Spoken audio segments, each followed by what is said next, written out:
स्वागत है एक बार फिर से आपका सीधा सौदा में। और अब बारी है फ्री हिट और पिंच हिटर्स की। दोनों स्टॉक एक साथ दिखाइए, ब्रिगेड एंटरप्राइजेज और पूर्वांकरा। मैंने आपसे कहा था रियल एस्टेट में बहुत सारी खबरें हैं।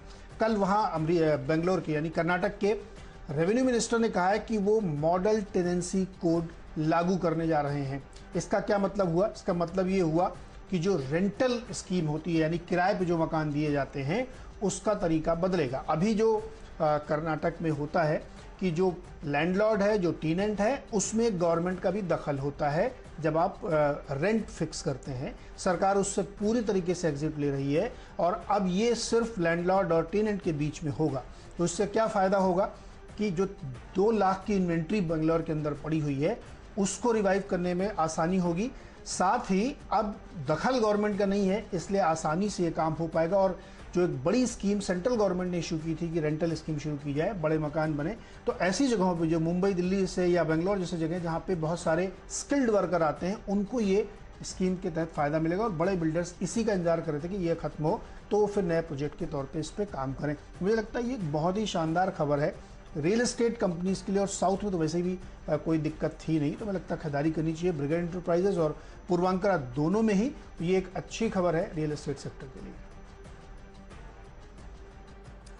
ओके, अच्छा, मैंने डिपेंडेबल के तौर पे एक डिफेंस कंपनी भारत डायनेमिक्स की बात करी थी। एक और डिफेंस में ज्यादा तवज्जो रखने वाली कंपनी सेंटम इलेक्ट्रॉनिक्स, कल इन्वेस्टर अपडेट आया। तो ये कंपनी दरअसल एक्सपर्टीज रखती है इलेक्ट्रॉनिक्स डिजाइन और मैन्युफैक्चरिंग सेवाएं देने के लिए। 1800 प्लस एम्प्लॉइज, 1000 प्लस करोड़ की ऑर्डर बुक, 75% रेवेन्यूज ओवरसीज से मोबिलाइज करती है और उसमें भी डिफेंस एरोस्पेस 44-45% कंट्रीब्यूट करता है इस कंपनी की कुल रेवेन्यूज का। इस तरह की बढ़िया प्रोफाइलिंग हो रही है इस कंपनी की। 500 प्लस के साल के हाईज थे। टीवीएस इलेक्ट्रॉनिक्स, सेंटम इलेक्ट्रॉनिक्स के बाद अगला स्टॉक। अब यहां पे भी ध्यान रखिए, प्रीवियस हाईज जब तेजी आई थी, मुझे लगता है नोटबंदी के समय के बाद जब तेजी आई थी, तो 500 प्लस के हाईज के बाद खैर वो यूफोरिया बना था और वो करेक्ट हुआ स्टॉक। अब ये कंपनी जो है, जो अपडेट आया है कल कि पिछले महीनों में भारत का इलेक्ट्रॉनिक गुड्स का एक्सपोर्ट ऑल टाइम हाईज पे पहुंचता हुआ नजर आया।